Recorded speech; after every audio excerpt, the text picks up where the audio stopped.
The bullet tore through Samuel Redfern's shoulder just as the sun cracked the Nevada horizon, and the young woman watching from her hillside garden knew she had about 15 minutes before he bled out completely. Selene Rainwater had been gathering wild yarrow in the pre-dawn darkness when the gunshot echoed across the valley below Reno.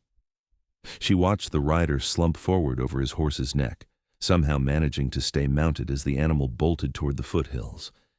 The three men chasing him fired twice more before seeming to lose him in the rocky terrain. They circled for a moment, then headed back toward town, their laughter carrying on the October wind of 1878. The injured man's horse knew what dying men did not, that uphill meant water and safety. The animal crashed through the scrub brush and juniper until it reached the small creek that ran past Selene's cabin. The rider finally fell then, landing hard in the shallow water, turning it pink. Selene dropped her gathering basket and ran. She had been 18 for exactly 3 months, and in those 18 years she had seen more injured men than most frontier doctors.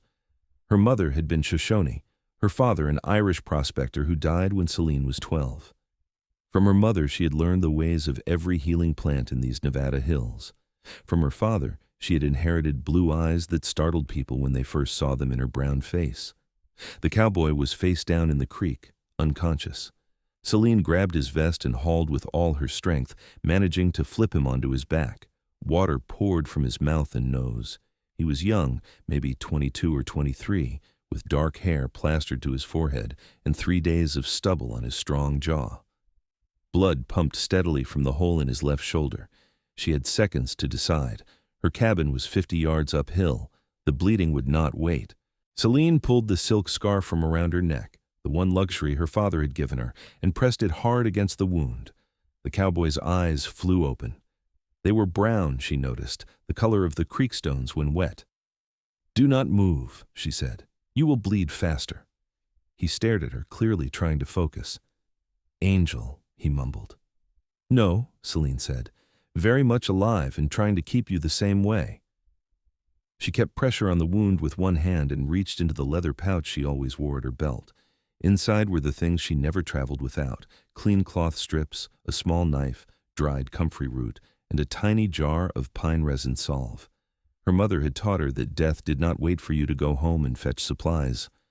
"I'm going to bind this tight," she told him. "It will hurt." "Already hurts," he managed. His voice was deep, strained with pain. Selene worked quickly. She packed the wound with the dried comfrey, which would help stop the bleeding and fight infection.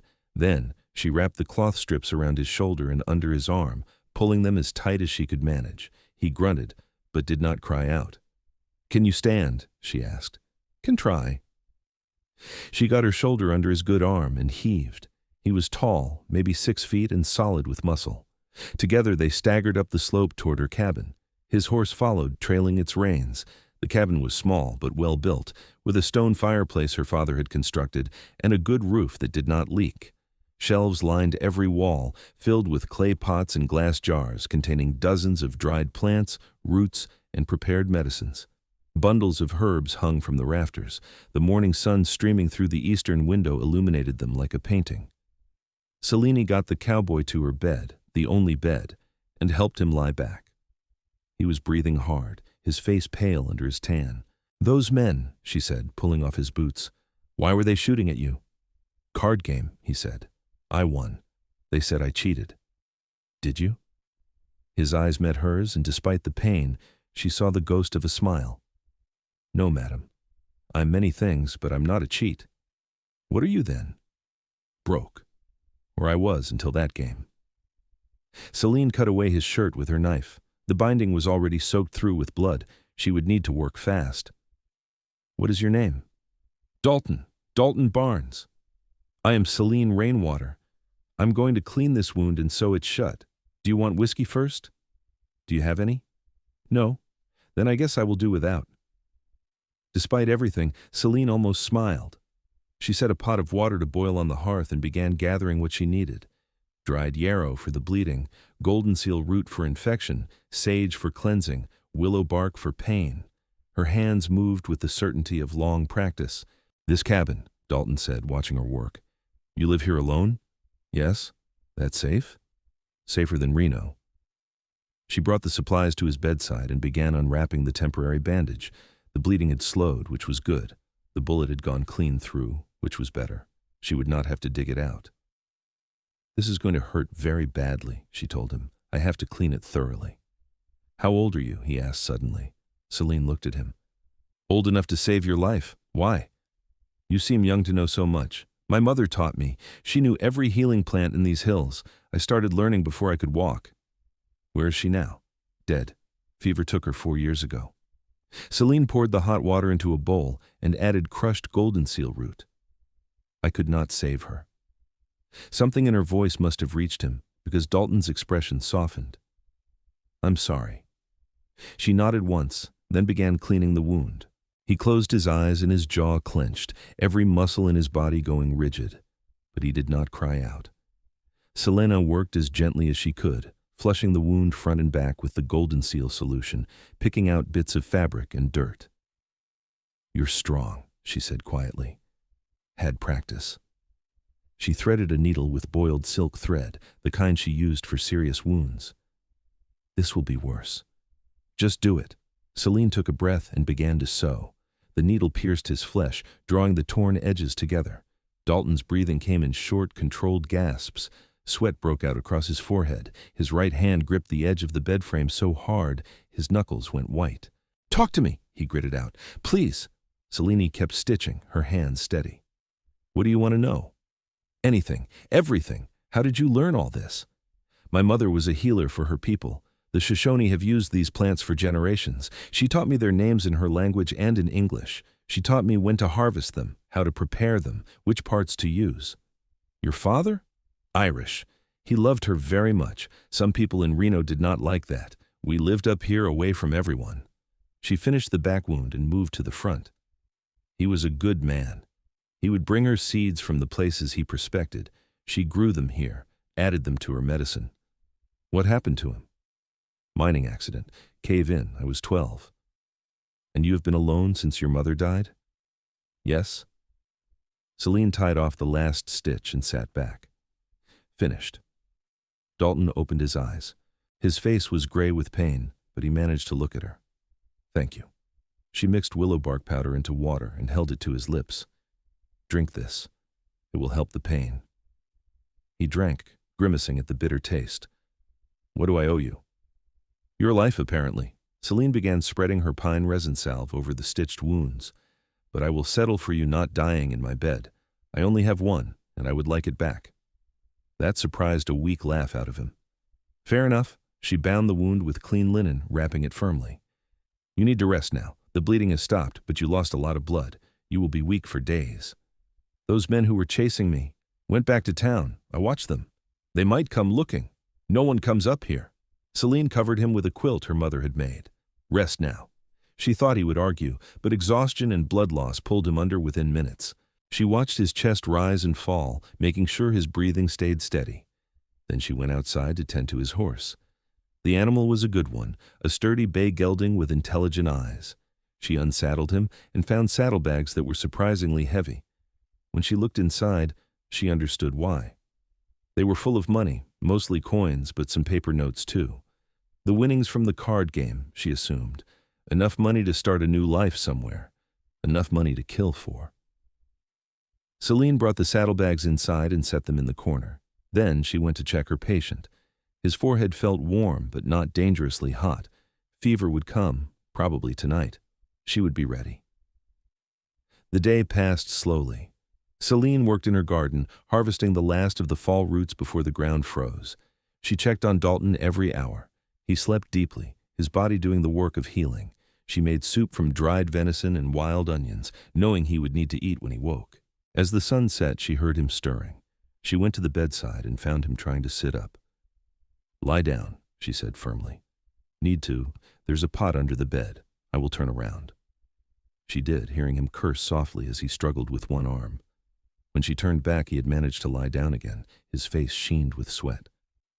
"I can help you sit up to eat," she said, but slowly.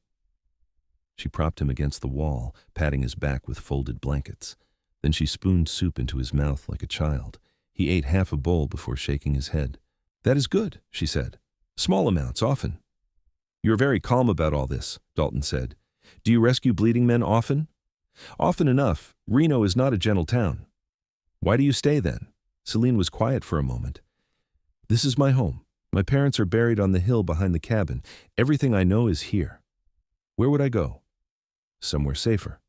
"Nowhere is safe for a woman alone." She met his eyes. "At least here I am useful. People come to me when the doctor in town is drunk, which is most of the time. They pay me in food or cloth or nails. I get by." "Those men today," Dalton said, "if they find out you helped me—" "They will not. No one saw me bring you here." But she saw the worry in his face and knew he was right to feel it. Reno was a violent town in a violent time. 3 men had died in gunfights just last month. The law was whatever the man with the fastest gun said it was. As predicted, Dalton's fever spiked that night. Selene sat beside him, bathing his face and neck with cool water, making him drink willow bark tea every few hours. He was delirious, calling out names she did not know, reliving scenes she could only imagine. Once he grabbed her wrist, his eyes unfocused, and said, "Do not go. Please do not go." "I'm right here," she told him. "I'm not leaving." He quieted at her voice, his grip loosening. She stayed awake all night, monitoring his temperature, changing the cloths on his forehead. By dawn, his fever had broken. He slept peacefully then, and Selena finally allowed herself to doze in the chair beside the bed. She woke to find him watching her. Morning light filled the cabin, turning everything golden. "You stayed up all night," he said. "You had fever. It was necessary." "You did not have to." "Yes," Selene said. "I did. I'm a healer. That is what we do." She checked his wound. The stitches were holding well, no signs of infection. The flesh around them was pink and healthy. "You have a gift," Dalton said quietly. "I have knowledge. There is a difference." "No," he said. "It is more than that. I have seen doctors, real trained doctors, who did not have half your skill. You move like you can see what the body needs." Selene felt her cheeks warm. She was not used to compliments. "My mother used to say the plants tell you what they are for if you listen." "Do you hear them?" "Sometimes," she smiled slightly. "Or maybe I just know them so well it feels that way." Over the next days, Dalton grew stronger. Selene helped him sit up for longer periods. She made him eat bone broth and mashed roots to build his blood back up. She changed his bandages twice a day, watching the wound heal with satisfaction. He was young and strong, and his body was responding well. They talked during those long days. Dalton told her about growing up on a ranch in Colorado, about how his parents had died in a winter storm when he was 15, about how he had been drifting ever since, working cattle drives and odd jobs, never staying anywhere long. "Why not?" Selene asked. He was quiet for a moment. "I guess I never found a reason to stay." She told him about her mother's people, about the old ways that were disappearing as more settlers flooded into Nevada. She told him about the plants she gathered, about the cycles of the seasons, about the hawks that nested in the cliffs above her cabin. "You love it here," Dalton said. "Yes, this land gets into your blood." On the 5th day, he stood for the first time, leaning heavily on Selene. They took 3 steps before he had to sit down again, breathing hard. "That was terrible," he said. "That was progress." By the 8th day, he could walk around the cabin, his arm still in a sling. He stood at the window, looking out at the hills bathed in October gold. "Your knowledge is worth treasuring," he said suddenly. Selene looked up from the salve she was preparing. "What?" He turned to face her. "All of this." He gestured at the shelves of medicines, at the herbs hanging overhead. "What you know. It is valuable, more valuable than gold. You could teach people. You could save lives." "I do save lives. I mean more than one at a time. You could train other healers. Write down what you know." "I cannot write very well," Selene admitted. "My father taught me to read, but writing was harder." "I could help you." Dalton moved closer. "If you wanted." There was something in his voice that made Selene's heart beat faster. She had been very aware of him these past days, of his presence in her small cabin, of the way his eyes followed her as she worked. She had told herself it meant nothing, that he was simply grateful, that he would leave as soon as he was well enough. But now, looking at him in the morning light, she wondered if she had been lying to herself. "You should rest," she said, not answering his offer. "I'm tired of resting." "Then help me gather plants. I need to stock up before winter." They went out together into the bright autumn day. Dalton was still weak, but he could walk slowly. Selene showed him where the wild chamomile grew, where to find the best sage, how to identify yarrow from the other white-flowered plants that looked similar. "This one," she said, holding up a spiky plant with purple flowers. "This is purple coneflower. The roots make the best medicine for fever and infection, but you have to dig them up after the first frost, when the plant is sending its energy back down. How do you remember it all? How do you remember how to ride a horse or rope a calf?" She smiled at him. "It is just what I know." They filled her gathering basket, working in comfortable silence. Once, Dalton stumbled on the uneven ground, and Selene caught his good arm, steadying him. They stood close for a moment, her hand on his arm, his eyes on her face. "Selene," he said quietly. "We should go back," she said quickly, stepping away. "You're tiring." But she felt his gaze on her as they walked back to the cabin, and her skin felt warm where she had touched him. That night, as she prepared dinner, Dalton said, "Those men who were chasing me, I need to know if they are still looking. You want to go to town? I need to, and I need to leave your money here. If they catch me with it, they will kill me." "It is your money. It is evidence." He looked at the saddlebags in the corner. "Will you keep it safe? Just for a few days?" Selene stirred the pot over the fire. "You trust me with that much money?" "Yes." The simplicity of his answer touched something deep inside her. No one had trusted her since her parents died. The people who came for her medicines paid her and left quickly, as if being half Shoshone was catching. "I will keep it safe," she said. The next morning, Dalton saddled his horse. He was still weak, moving carefully but determined. Selene gave him a small pouch of medicines. "Willow bark for pain. Change the bandage tonight. If you see any red streaks or feel hot, come back immediately." "I will." He mounted slowly, settling into the saddle with a grimace. "I will be back before dark." "Be careful." He looked down at her, his face serious. "I will. I have reason to now."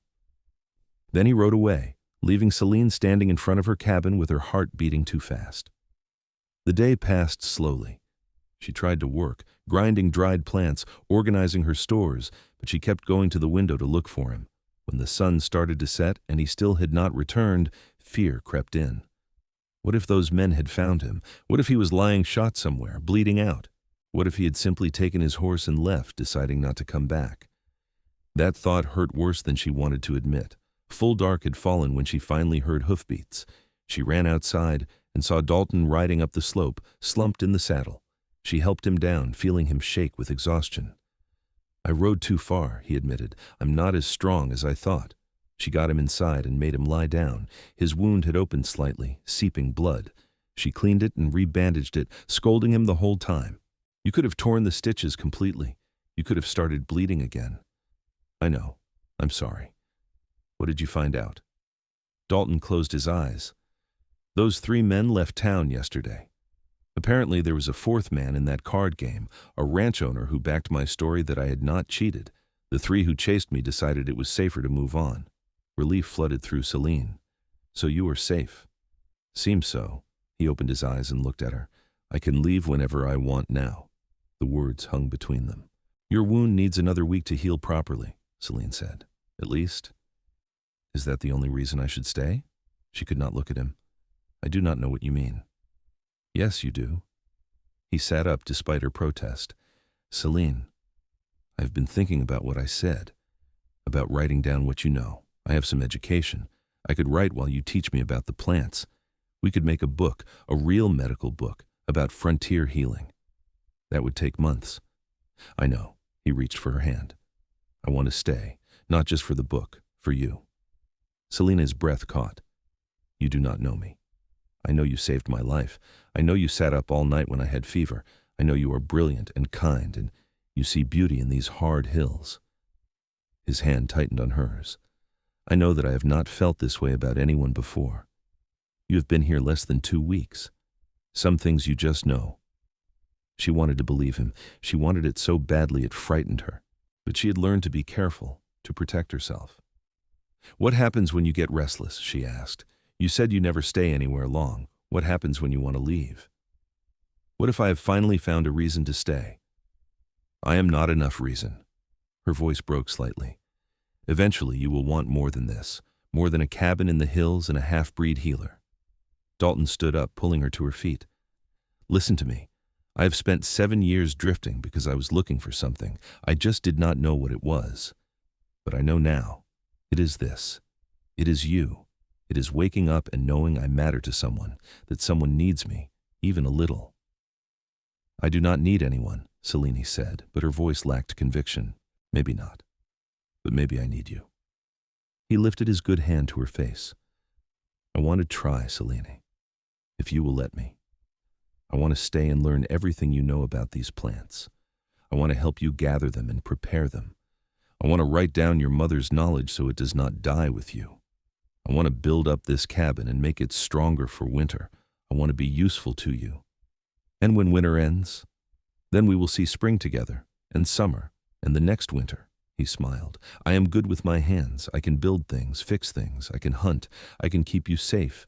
And maybe if you feel even a fraction of what I feel, we could have something real here. Selene felt tears prick her eyes. I'm afraid. So am I. He brushed his thumb across her cheek. But I think you are worth being afraid for. She closed the distance between them, going up on her toes to press her lips to his. He made a soft sound of surprise, then his good arm came around her waist, pulling her close. The kiss was gentle at first, tentative, then deepened into something warm and right. When they finally pulled apart, both were breathing hard. Is that a yes? Dalton asked. It is a maybe, Selene said. Stay the winter. Help me make this book. We will see how we feel when the snow melts. I can work with maybe. The next weeks fell into a rhythm. Every morning, Dalton wrote while Selene talked, explaining the properties of different plants, how to identify them, when to harvest them, how to prepare them. His handwriting was clear and precise, and he had a gift for organizing information. He drew pictures of the plants, too, careful sketches that captured their essential features. Where did you learn to draw? Selene asked, watching him work. My mother. She loved wildflowers. She had journals full of drawings. What happened to them? Burned in the fire that took the ranch. He did not look up from his work. After my parents died, the bank took everything. I grabbed what I could carry and left. Selene put her hand on his shoulder, and he covered it with his own. In the afternoons, they worked on the cabin. Dalton was healing well, gaining strength daily. He repaired the shutters, fixed loose boards, reinforced the roof. He built a better chicken coop for Selene's 6 hens and a small barn for his horse. He seemed to know instinctively what needed doing, working with quiet competence. In the evenings, they cooked together and talked. Dalton told her stories about cattle drives, about stampedes and river crossings, and the vast loneliness of the plains. Selene told him about her childhood, about learning to track animals with her mother, about the summer her father struck gold, and they lived like rich people for 3 whole months before the vein ran out. They talked about everything except what was growing between them, the attraction that made the air feel charged whenever they stood close, that made them both fall silent sometimes, just looking at each other. Dalton slept in a bedroll by the fire now, insisting Selene take back her bed. But she was aware of him every night, aware of his breathing, of the solid presence of him in her space. She had lived alone for 4 years. Having someone else in the cabin should have felt intrusive. Instead, it felt like something that had been missing had finally arrived. November brought the first snow. They woke to find the world transformed, white and silent. Selene stood at the window, watching it fall. It is beautiful, Dalton said, coming to stand beside her. It is deadly. People die every winter out here. Good thing I have an expert healer then. She glanced at him. Your wound is fully healed now. The stitches can come out. Already? It has been 4 weeks. You heal fast. She had him sit in the chair by the window where the light was best. Using small scissors, she carefully cut each stitch and pulled it free. The scar was clean, a puckered line that would fade with time. There, she said. Done. Dalton moved his arm experimentally, rotating his shoulder. Feels good, strong. It will ache in cold weather probably, but the muscle is intact. He caught her hand before she could step away. Thank you for everything. You have thanked me many times. Not enough. He stood, still holding her hand. Selene, these weeks with you have been the best of my life. We have mostly worked. I know. That is what makes it so good. He pulled her closer. I love working beside you. I love learning from you. I love watching you with your plants, how gentle your hands are, how much you care. Dalton, I am not finished, he smiled. I love how you look in the morning with your hair down. I love your voice when you explain things. I love that you are teaching me to see the world the way you do, full of medicine and meaning. I love you, Selene. Her heart stopped, then started again, racing. You cannot know that yet. I do know it. I've known it for weeks. I was just waiting for the right time to say it. And this is the right time? When we are snowed in together with nowhere to go? Yes, he said simply, because it means we have all winter to see if you could maybe feel the same way. Selene looked at him, this man who had ridden into her life bleeding and broken, who had stayed and worked and made himself indispensable. She thought about how he listened when she talked, really listened, asking questions and remembering the answers. She thought about how he had fixed the loose step on her porch without being asked, how he always saved her the best bits of meat at dinner, how he looked at her like she was something precious. I already do, she whispered. The smile that lit his face was like sunrise. Truly. Yes. She reached up and touched his jaw. I was afraid to say it, afraid you would leave. I'm not leaving. Not ever, if you will have me. This time when he kissed her, there was no hesitation. His arms came around her, both of them now, pulling her close. She felt the strength of him, the solidity, and something inside her that had been clenched tight for years finally relaxed. When they broke apart, both were shaking. I want to do this right, Dalton said. Court you properly. Ask your permission for things. There is no one here to care about proper. I care. He stepped back, though she could see the effort it cost him. We have time. I am not going anywhere. That night they sat by the fire, and Dalton read aloud from the book they were making. His voice was steady, turning her knowledge into something formal and important. Listening to him, Selene felt a swell of pride. This would last long after she was gone. This would help people. Your mother would be proud, Dalton said, looking up. I hope so. I know so. He set the papers aside. Selene, when this book is finished, I want to take it to San Francisco. There are publishers there, real ones. I want to see it printed properly. That costs money. I have money, from the card game, remember? He grinned. Enough to get us there and pay for publication. Us? You do not think I would go without you? It is your knowledge, your book. You should see it published. I have never been to San Francisco. Neither have I. We can be amazed together. The idea was terrifying and thrilling at once. Selene had never been more than 20 miles from her cabin. The thought of a city, of thousands of people, made her stomach clench, but the thought of doing it with Dalton made it seem possible. We would come back here after? She asked. Of course, this is home.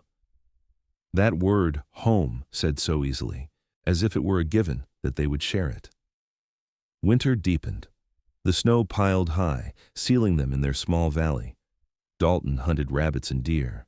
Selene showed him which pine needles made tea rich in vitamins, how to render fat for candles and soap. They worked on the book every day, page after careful page. And, slowly, carefully, they learned each other. Dalton was patient, never pushing, always asking, Can I hold your hand? Can I kiss you? Can I touch your hair? Selene had never been courted before. She found she liked it, liked the way he made everything a question, giving her the power to say yes or no. She always said yes. They kissed by the firelight, long, slow kisses that left them both breathless. They stood together in the snow, watching the stars. They cooked side by side, learning each other's habits and preferences. They talked late into the night, sharing dreams and fears. I want children someday, Dalton said one evening. Is that something you want? Selene was quiet for a moment. I used to be afraid to want it. I worried about bringing a child into the world alone. You are not alone anymore. No, she said softly. I am not. Christmas came. They had no decorations, no gifts, but Dalton cut a small pine tree and Selene made garlands from dried berries. They roasted a goose and Selene made her mother's recipe for fry bread. It was simple and perfect. This is the best Christmas I have had since I was 15, Dalton said. It is my first Christmas not alone in 4 years, Selene replied. They sat by the fire, and Dalton pulled something from his pocket. I made you something. It's not much. It was a comb, carved from bone, with delicate flowers etched into it.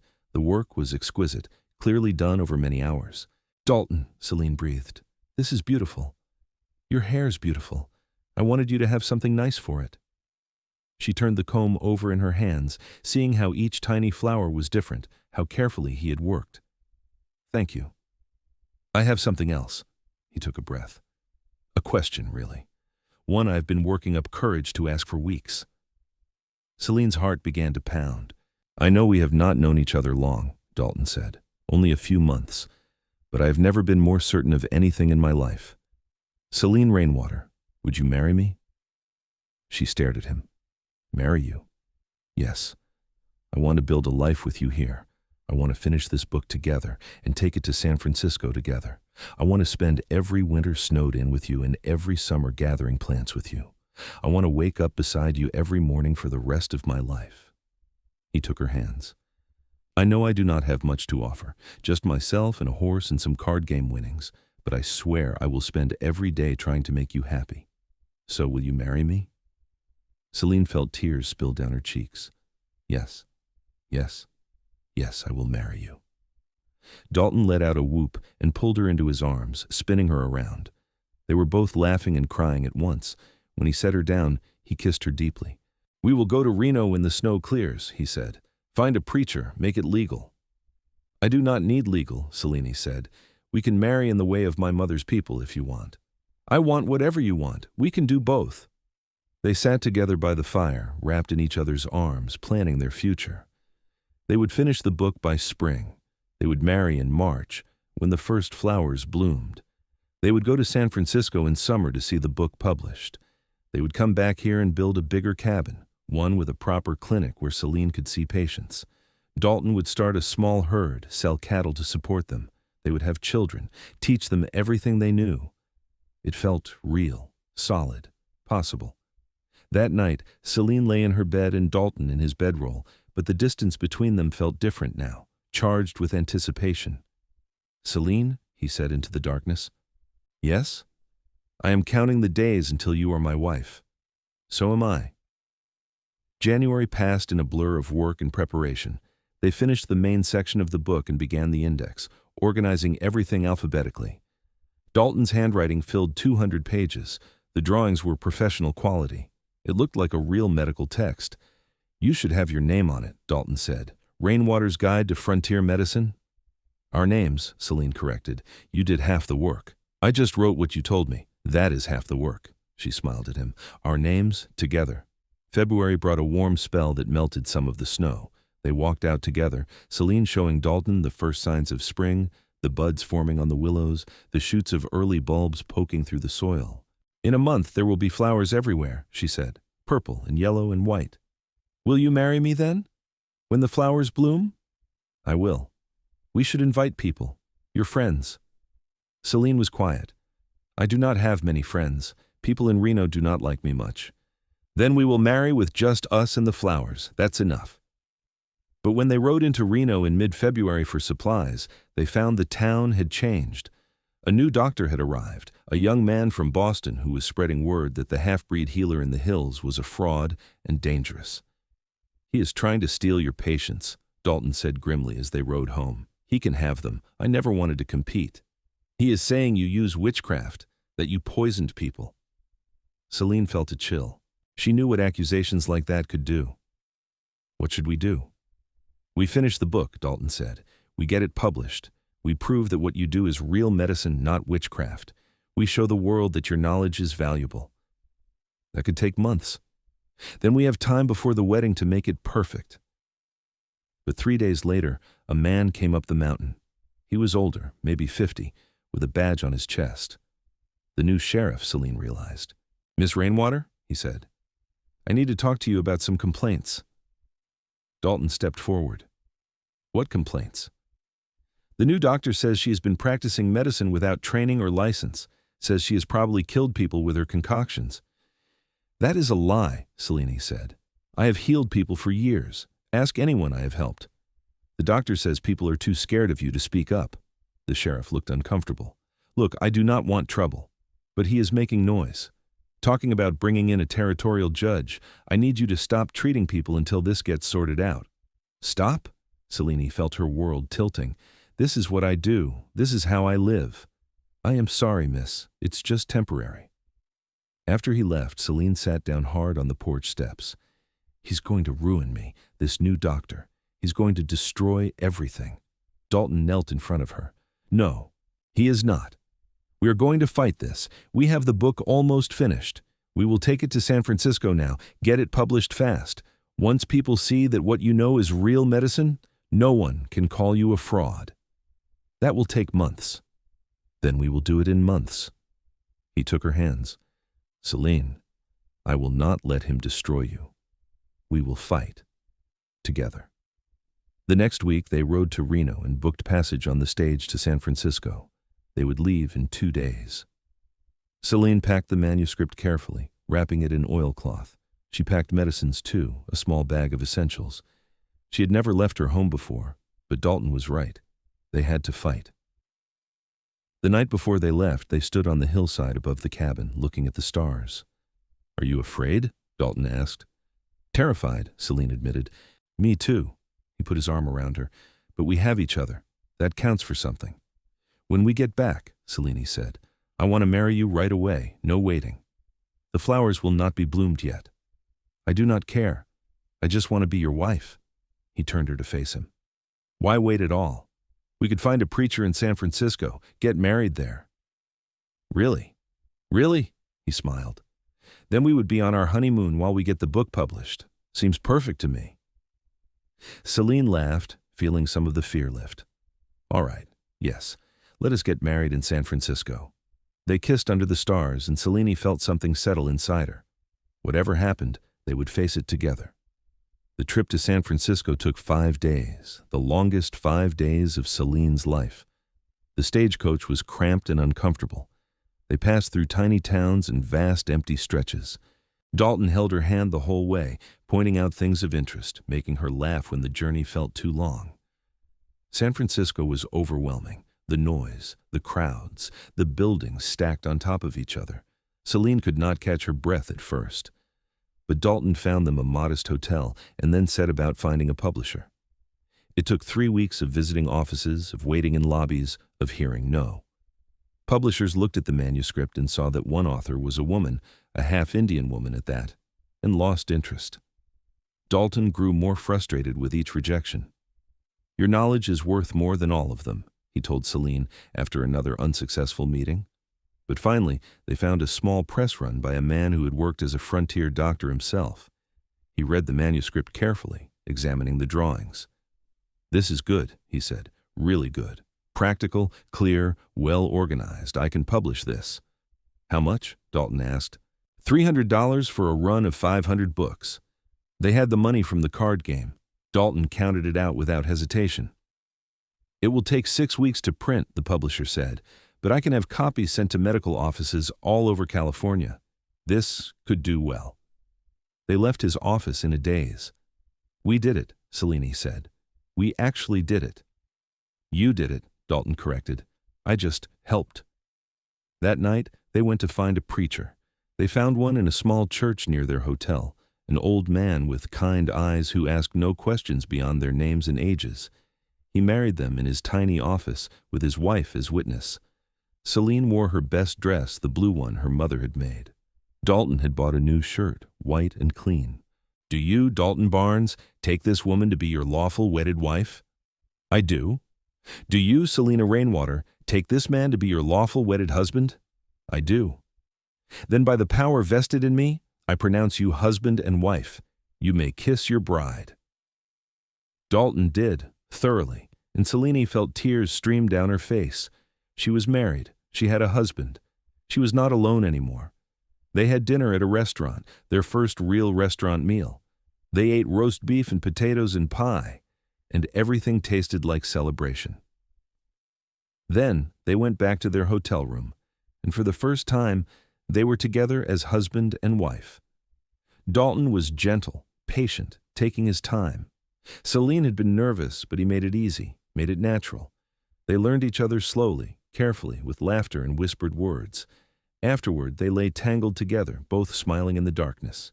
"I love you," Dalton said. "My wife." "I love you," Selene replied. "My husband." The 6 weeks waiting for the book passed quickly. They explored San Francisco together, seeing things neither had imagined. The ocean, which Selene stood before in awe. Chinatown with its exotic smells and sounds, the theaters and restaurants and shops full of wonders. They spent Dalton's remaining money carefully, making it last, enjoying their unexpected honeymoon. And every night they came back to their room and lost themselves in each other, learning and growing, becoming more than two separate people, becoming a unit. When the books were finally ready, they picked up their copies with reverence. The title page read, Rainwater's Guide to Frontier Medicine, Traditional Healing Knowledge of the American West, by Selene Rainwater, Barnes, and Dalton Barnes. "Barnes," Selene said, touching the name. "I had not thought about changing my name." "You do not have to," Dalton said. "Keep Rainwater, keep both." "No," she said. "I like being a Barnes. I like that we match." The publisher gave them a list of medical offices and pharmacies where he was sending the book. "I think this will sell," he told them. "There is real need for this kind of practical information out here. You did good work." They left San Francisco in early May, taking the stage back to Reno. The world felt different now. They were married, published authors, partners in every way. When they finally arrived home and saw the cabin on the hillside, both sighed with relief. "Home," Selene said. "Home," Dalton agreed.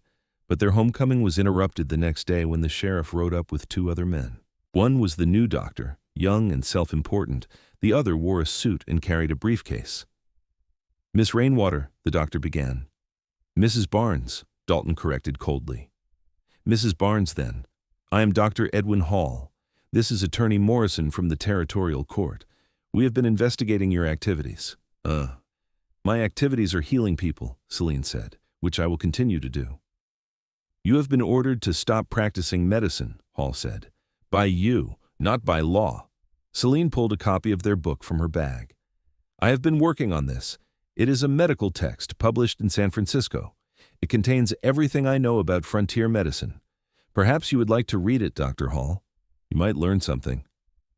Hall took the book, his face flushing. He flipped through it, his expression growing more pinched. "This does not change anything," he said. "You are still unlicensed." "Then I will get a license," Selene said. "Tell me what I need to do." The attorney spoke up. "There's no licensing process for healers in Nevada Territory. Doctors are licensed, but they must have formal medical training." "Which she does not have," Hall said triumphantly. "But I do have knowledge," Selene said. "Practical knowledge that works. That book proves it." "That book proves you can write things down," Hall sneered. "It does not prove those things work. For all we know, you have harmed people." "Then bring them forward," Dalton said. "Bring one person Selene harmed. One person. I dare you." Hall opened his mouth, then closed it. The attorney looked uncomfortable. "That is what I thought," Dalton said. "You have no evidence because there is no evidence. My wife has only ever helped people. She saved my life when I was shot. She has healed dozens of others. But you are scared she will take your patients, Dr. Hall, so you are trying to destroy her reputation." "That's not true." "Prove it. Let us have a public hearing. Let people who Selene has treated testify. Let us put both her methods and yours on display. See which one people trust more." The sheriff looked between them. "That seems fair." "Fine," Hall snapped. "A hearing. 2 weeks from today in Reno. We will see what people really think of her witchcraft." After they left, Selene sat down hard. A hearing. In front of the whole town. "We will win," Dalton said firmly. "We have the truth on our side." But Selene was not so sure.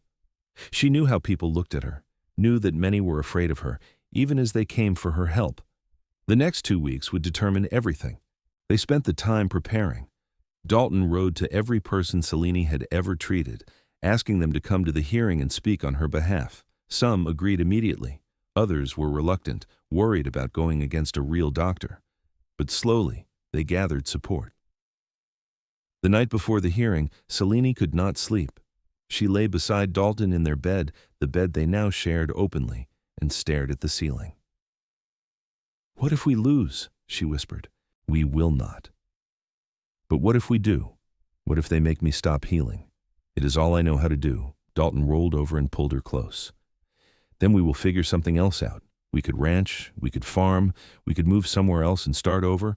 Whatever happens, we will face it together. I do not want to leave here.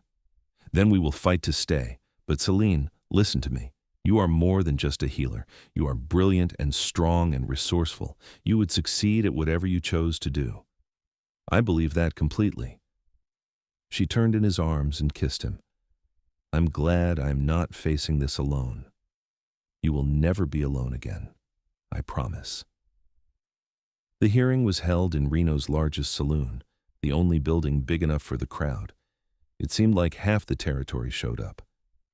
Selene walked in holding Dalton's hand, her head high despite her fear. Dr. Hall presented his case first. He talked about the dangers of unlicensed practitioners, about superstition and ignorance, about how trusting healers like Selene put lives at risk. He made her sound like a dangerous charlatan. Then, the attorney asked if Hall had evidence of anyone Selene had harmed. Not directly, Hall admitted, but the risk is there. So you have no actual evidence of harm? No, but thank you, doctor. Then it was Selene's turn. Dalton stood with her holding up their book. My wife learned her craft from her mother, who learned it from her mother, going back generations. This knowledge has saved lives for hundreds of years. It is not witchcraft. It is not superstition. It is practical medicine based on observation and experience. Every plant she uses, every treatment she recommends, has been tested over time. That is the definition of empirical medicine. He called witnesses then. A woman Selene had helped through a difficult childbirth. A man whose infected leg she had saved from amputation. A child whose fever she had broken when the town doctor was too drunk to help. One after another, they came forward and told their stories. She saved my son's life. She is the only person who could help me when the pain got too bad. She never asks for more than we can pay. Sometimes she asks for nothing at all. The testimony went on for hours. Finally, the attorney called Selene herself. Mrs. Barnes, Dr. Hall says you are dangerous. What do you say to that? I say I've spent my entire life learning to heal people. I've never claimed to know everything. When someone is beyond my help, I tell them so. But I use methods that have been proven over generations. I am careful, I am thorough, and I care about my patients. Have you ever lost a patient? Yes, Selene said honestly. I lost my mother. I could not save her from fever. It haunts me still. But I learned from every patient, every treatment. I keep getting better. Dr. Hall says you practice witchcraft. Dr. Hall is afraid of what he does not understand. Selene looked directly at Hall.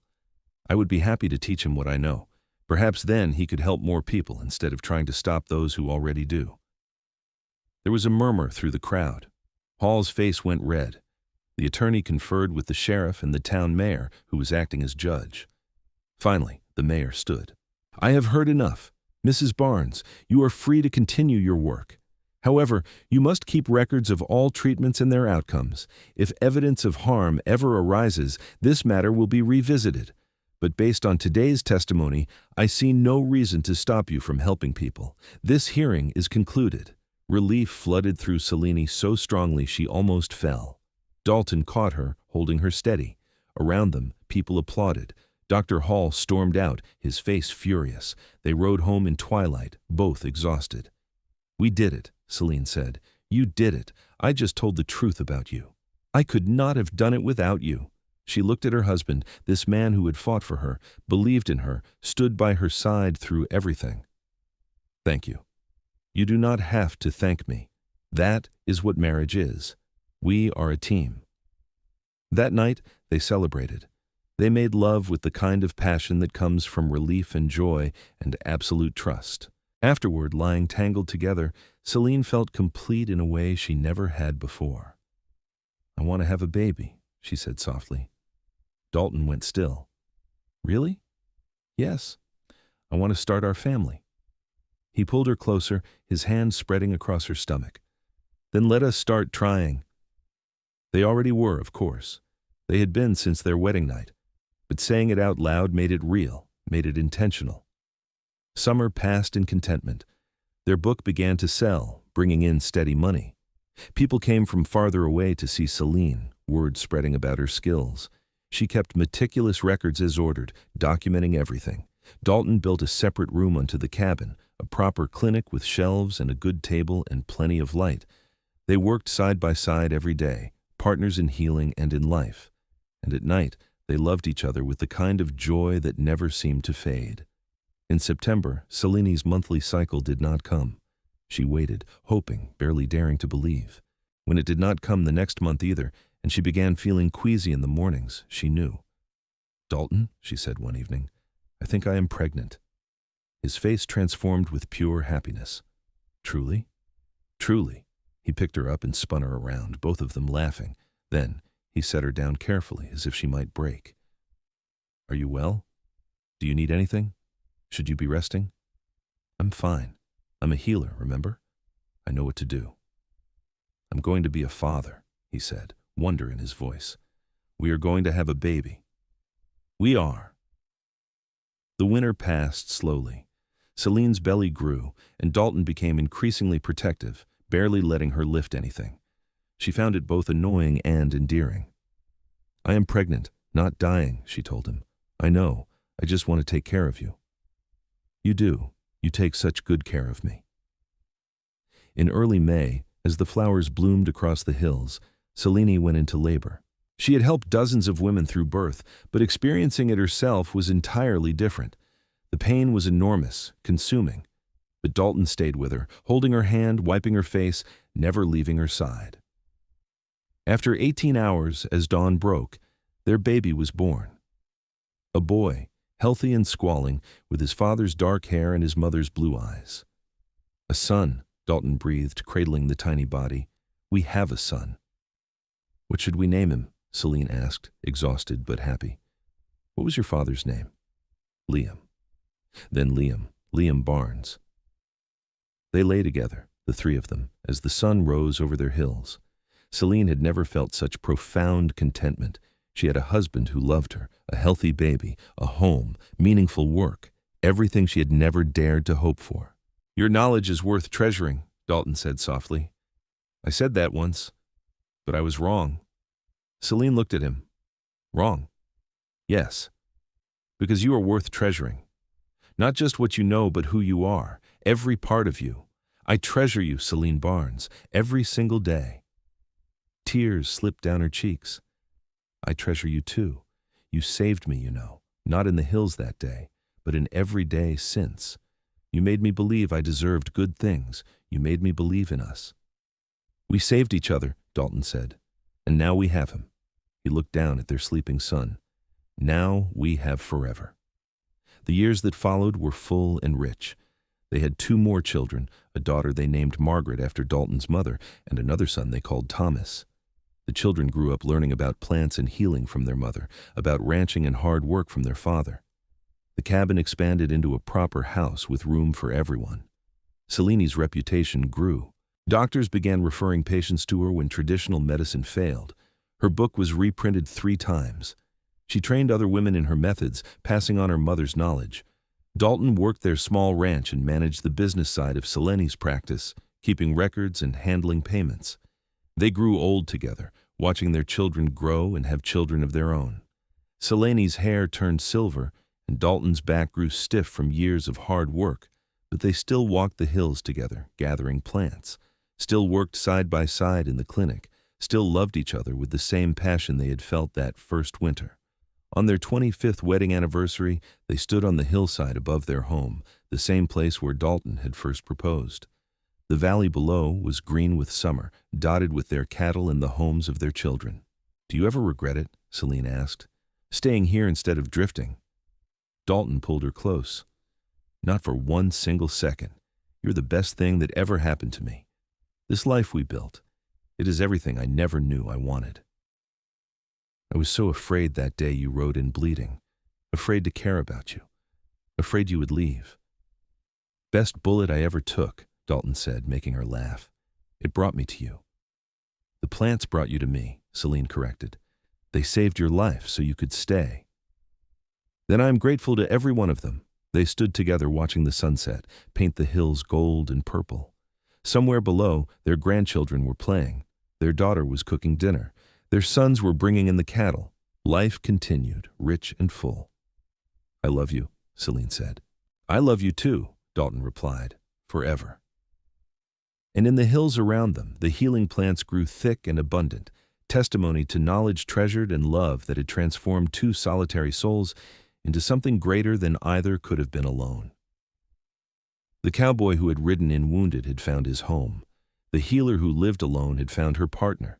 Together, they had built something that would outlast them both, a legacy of healing and love that would echo through generations. Their story became legend in those Nevada hills. People spoke of the healer woman and the cowboy who loved her, who had fought against prejudice and won, who had raised their family with wisdom and kindness.